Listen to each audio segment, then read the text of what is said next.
Hello students, आज के video में हम करेंगे क्लास 8 चैप्टर 4 क्वाड्रिलेटरल से फिगर इट आउट का कुछ क्वेश्चन को करने जा रहे हैं अभी। तो पहला क्वेश्चन देखिए, find the remaining angles in the following quadrilateral. ये क्वाड्रिलेटरल है, मतलब इसके चार साइड हमें दिखाई दे रहे हैं, चार एंगल हमें दिखाई दे रहा है। ये क्वाड्रिलेटरल है और एंगल हमें फाइंड करना है। एक एंगल क्या है, पी, ये दे के रखा है 40 डिग्री। हमें फाइंड करने हैं आर, ए और एंगल ई। ठीक है, तो अभी सबसे पहले देखिए कैसे लिखेंगे। ये क्या है, क्वाड्रिलेटरल है और ये बोल के रखा है कि ये बराबर है इसके साथ और ये बराबर है इधर। तो देखिए, तो ये क्या हो गया, ये एक पैरेललोग्राम हो गया। ठीक है ना, पैरेललोग्राम के क्या होते हैं, ऑपोजिट एंगल क्या होंगे, बराबर होंगे, ऑपोजिट साइड क्या होंगे, बराबर होंगे। ठीक है ना। अभी देखो, हम लोग अभी लिख सकेंगे हियर पी आर पैरेलल ई ए, है ना। ये जो पी आर है, ये वाला पी आर किसका पैरेलल में है, ई ए और ए ई के। ठीक है, ये और ये पैरेलल है। एंड पी ई, जो पी ई है ये वाला, ये पी ई, ये पी ई किसके बराबर है, ये पी ई ए आर या आर ए के बराबर है, मतलब पैरेलल है। पैरेलल मतलब समझ में आ रहा है ना।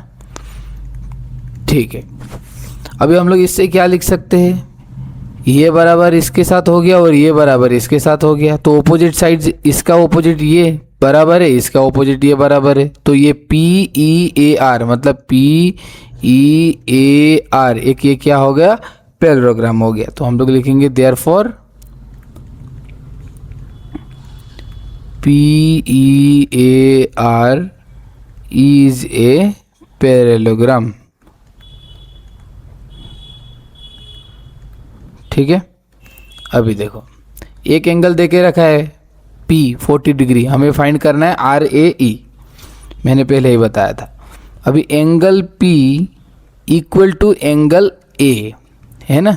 एंगल P क्या है, इक्वल टू एंगल A, और ये दोनों क्या कितना देके रखा है, ये 40 डिग्री देके रखा है, तो ये भी कितना होगा, 40 डिग्री होगा। समझ में आ गया। अभी आपको ब्रैकेट में लिख देना है इधर पे, opposite angles of a parallelogram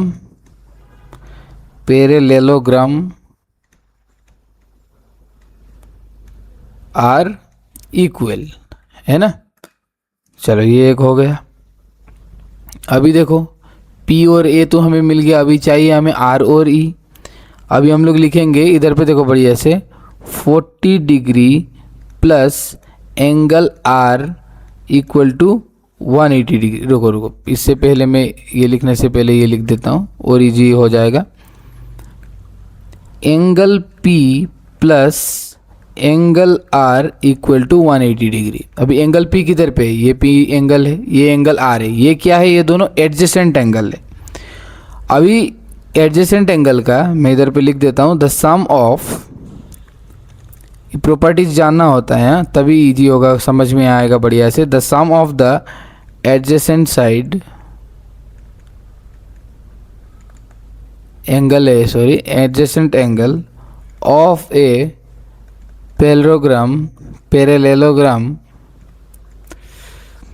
is 180 degree होता है। ठीक है, एडजेसेंट साइड मतलब इसका एडजेसेंट साइड आर है और इसका पी का एडजेसेंट साइड ई है। ठीक है ना, इस तरीका को क्या कहते हैं, एडजेसेंट साइड कहते हैं। ठीक है, तो इन लोग का क्या है, एडजेसेंट साइड का सम कितना होता है, 180 डिग्री होता है।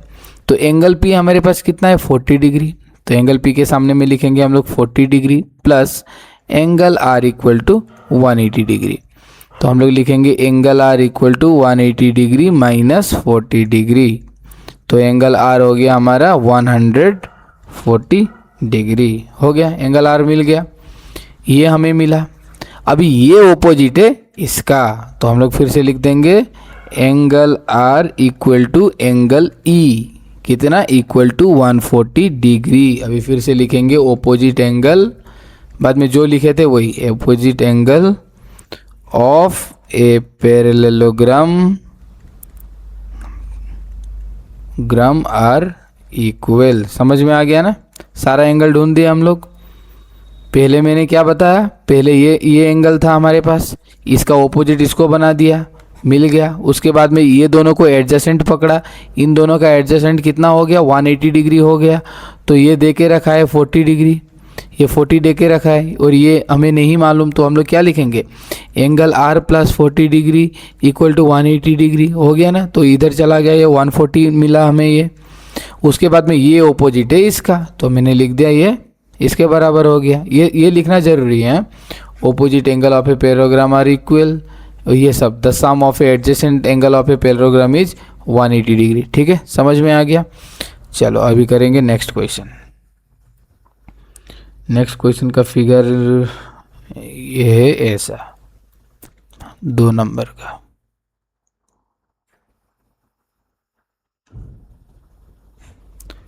और एक चीज़ बता दो स्टूडेंट लोग, सारे क्वेश्चन कुछ क्वेश्चन स्किप किया है क्योंकि भाई ओनली 2 या 3 व्यूज है। ठीक है, तो कोई वीडियो अच्छा से कोई मतलब अब तक जुड़ा नहीं है और बढ़िया से जैसे जुड़ना चाहिए ऐसा हुआ नहीं है।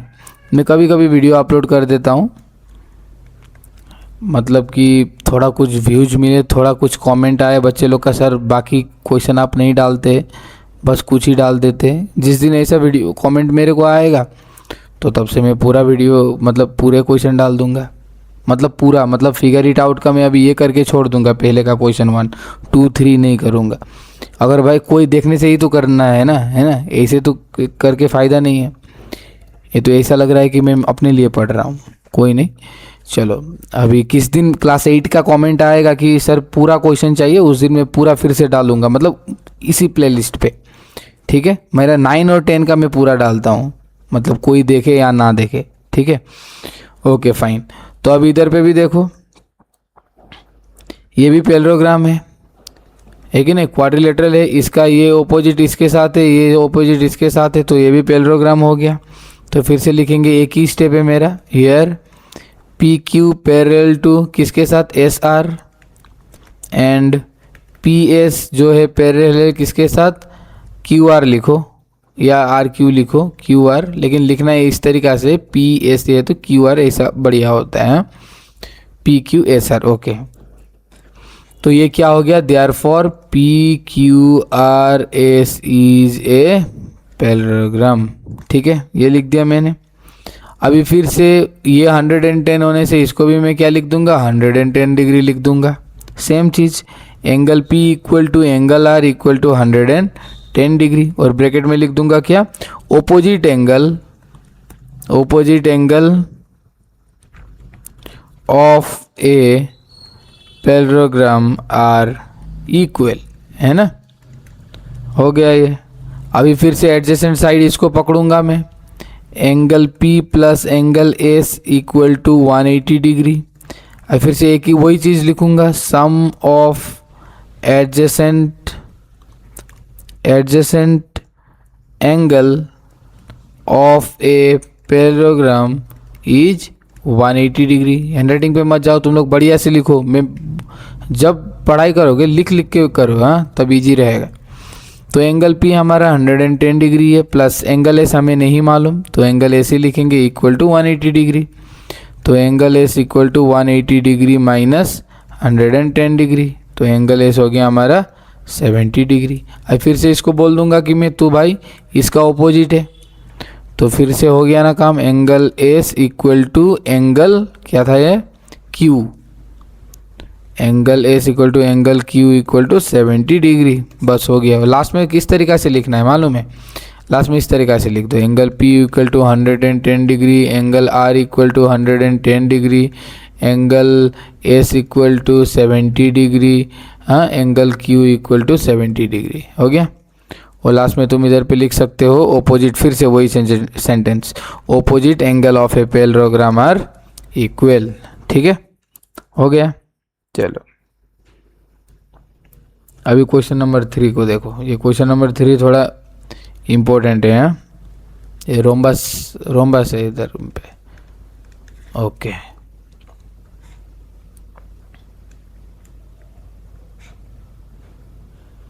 अरे भाई ये एरो क्यों हो रहा है, क्वेश्चन 3 का फिगर में बना रहा था, तो थोड़ा सोचा कि थोड़ा फिगर भी दिखा दूँ तुम्हें किस तरीक़ा से बना रहा था। तो ये 1 ये दे के रखा है, ये हो गया एक एंगल, मतलब समझ में आ रहा है ना। ये फिगर बना रहा हूँ मैं, ठीक है। पहले बनाने दो, उसके बाद बात करते हैं। नहीं मेरे को तो बात करते रहना होगा। तो ये बाकी इतना कुछ दे के रखा है और 30 डिग्री दे के रखा है एक एंगल। हम लोग क्या क्वेश्चन कर रहे हैं, भूल गए क्या? नहीं भूलना है, एंगल फाइंड कर रहे हैं हम लोग। तो एंगल क्या क्या है, ये एंगल, ये एंगल, ये एंगल, ये एंगल, ये एंगल है ना। ये सारे एंगल हम लोग फाइंड करना है। अभी मैं सारे एंगल का नाम दे देता हूँ। ये 1 हो गया, ये 2 दे दिया, इसको ये 3 ले लो, तुम 4 ले लो,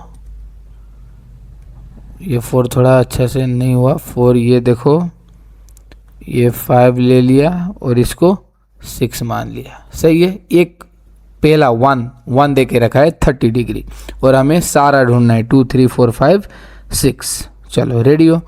ओके। तो ये सारा देखो, ये इधर पे, ये इधर पे, ये इधर पे, ये इधर पे, इसका मतलब ये सारा बराबर है। तो ये क्वाड्रिलेटरल है सबसे पहले, तो ये सारा बराबर है, ऑल साइड्स आर इक्वल। तो क्या होगा ये होगा रोम्बस, ठीक है। हियर क्वाड्रिलेटरल क्या क्या है, ये नाम लिखो, UVWX is a rhombus. Because भी लगा दो, because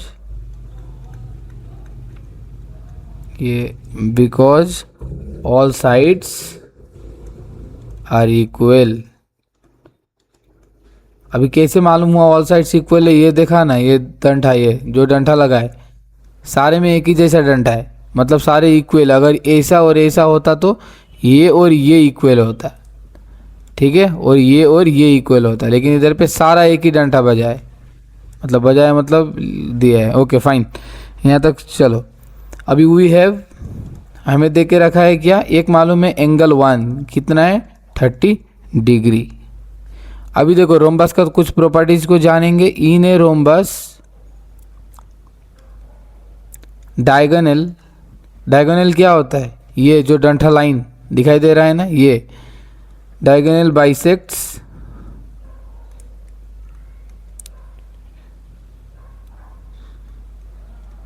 the angle of the rhombus. Rhombus में क्या होता है, डायगोनल बाइसेक्ट करता है एंगल को, ठीक है ना। In a rhombus diagonal bisects the angle of the rhombus, दो बार हो गया। मतलब क्या है कि ये 1 समझ लो, बाइसेक्ट क्या होता है, बाइसेक्ट का मतलब होता है किसी भी चीज़ को 2 इक्वल पार्ट में डिवाइड करना। मतलब फॉर एग्जांपल ये रोम्बस है 2 मिनट के लिए, ये मैंने डिवाइड कर दिया, ये जितना होगा ये भी उतना ही होगा। एक आइसक्रीम भी बन गया देखो, ठीक है, समझ में आ गया। ये 30 है ना, तो ये 6 एंगल 6 भी कितना होगा 30 डिग्री ही होगा, ठीक है। देखो therefore angle 6 equal to 30 degree. समझ में आ गया ना बाइसेक्ट का मतलब क्या होता है। सबसे पहले समझ लो ये एक रोम्बस है, इधर पे बाइसेक्ट हो गया, मतलब divided into 2 equal parts. Bisect का मतलब होता है कि 2 इक्वल हिस्सों में डिवाइड होना, भाग होना। तो ये भाग 30 है, तो ये भाग भी कितना होगा 30 होगा। तो मैं लिख सकता हूँ कि इधर पे angle 6 equal to 30 degree. No confusion. चलो अभी देखो, अभी इन ट्रायंगल, अभी कोई एक ट्रायंगल को लेके जाऊँगा। चलो एक्स यू वी के साथ चलो। इन ट्रायंगल UVX को लेके जा रहा हूँ मैं। एंगल 1 इक्वल टू एंगल 3 है ना। एंगल 1 क्या है, एंगल 3 का। कैसे, opposite sides of a rhombus is equal. थोड़ा चीज़ जानना होगा, प्रॉपर्टीज जानना है। ओपोजिट साइड्स क्या होते हैं, एंगल रोम्बस के बराबर होते हैं। तो हम लोग लिख सकेंगे therefore UV equal to UX इधर पे देखो यू वी, ये जो यू वी है ये यू एक्स के बराबर होगा, बराबर मतलब इक्वल होगा, वही बात है, ठीक है ना। तो हम लोग अभी इधर पे लिखेंगे एंगल 3 इक्वल टू 30 डिग्री, और फिर से एंगल 4 भी इक्वल कितना होगा 30 डिग्री। ये देखो एंगल 4 किधर पे है, ये मतलब ये देखो, इसको सोचो ये कुछ भी नहीं, इससे माथा खराब हो गया, चलो ये हटा दिया, है हो गया। In triangle U V X angle 1 equal to angle 3, क्यों, अभी इधर पे लिखो, बस एक चीज़ लिखो, ओपोजिट एंगल आर इक्वल, अभी सही है, ओपोजिट एंगल आर इक्वल, अभी सारा कुछ सही हो गया। ओपोजिट एंगल क्या होता है, इक्वल होता है, हाँ 1, ये 1 है और ये 3 है ना। चलो तो ये 1 कितना था हमारा 30 डिग्री, तो ये कितना होगा 30 डिग्री होगा। तो मैंने क्या बताया था, ये क्या हो रहा है बाइसेक्ट हो रहा है, इधर पे भी तो ये 6 के साथ बाइसेक्ट हुआ था, तो एंगल 6 कितना हो गया था इधर पे 30 डिग्री हो गया था ना बाइसेक्ट होने के बाद। तो अभी फिर से ये इधर पे भी तो बाइसेक्ट हो रहा है, 3 हमारा 30 डिग्री होगा, तो 4 कितना होगा, ये भी तो बराबर पार्ट में डिवाइड हो रहा है, तो ये भी होगा हमारा 30 डिग्री। समझ में आ गया ना बात को, और एक बार देखो समझ में नहीं आया तो ये दो पार्ट, ये दो पार्ट हम लोग ने ढूंढ दिया। अभी क्या बचा है 2 और 5 बचा है। W कितना है हमारा एंगल 5 है, और ये कितना है एंगल 2 है, ठीक है ना। अभी एंगल 5 को नहीं तो एंगल 2 को एक ट्रेंगल लगा के, ट्रेंगल का फॉर्मूला लगा के निकालेंगे, मतलब ये भी एक ट्रेंगल हो रहा है और ये भी एक ट्रेंगल हो रहा है। समझ में आया ना, ये ट्रेंगल है ना, ये एक ट्रेंगल दिखाई दे रहा है ना, 2 ट्रेंगल हो रहा है ना इधर पे रोम्बस पे, ये एक ट्रेंगल है और ये एक ट्रेंगल है। अभी कोई भी एक ट्रेंगल को उठाता हूँ मैं, देखो अभी देखो इधर पे इसी को लेके चलता हूँ ट्रेंगल यू वी एक्स को। अभी ट्रेंगल यू वी एक्स में क्या क्या है देखो, in triangle U V X, triangle U V X में क्या क्या है, एक एंगल 1 है, एक एंगल 2 है, एक एंगल 3 है। एंगल 1 2 3 में 1 और 3 मिल के रखा है, angle 1 plus angle 2 plus angle 3 है इक्वल टू कितना होता है 180 degree. Sum of a triangle कितना होता है 180 डिग्री, ये तो मालूम है। अभी एंगल 1 कितने दे के रखा था 30 डिग्री दे के रखा था, है ना, ये 30 डिग्री, और एंगल 3 दे के रखा था ओपोजिट इसका 30 डिग्री। एंगल 2 हमें नहीं मालूम, तो एंगल 2 का 2 ही लिखेंगे, plus 30 degree equal to 180 degree, 30 plus 30 60 degree, तो angle 2 equal to 180 degree minus 60 degree, तो एंगल 2 इक्वल टू कितना होगा 120 डिग्री। तो सारा मिल गया, बस बाकी है एंगल 5। एंगल 5 ओपोजिट है एंगल 2 का, तो लिख दूंगा मैं एंगल 2 इक्वल टू एंगल 5 जो कि 120 डिग्री, और इधर पे लिख दूंगा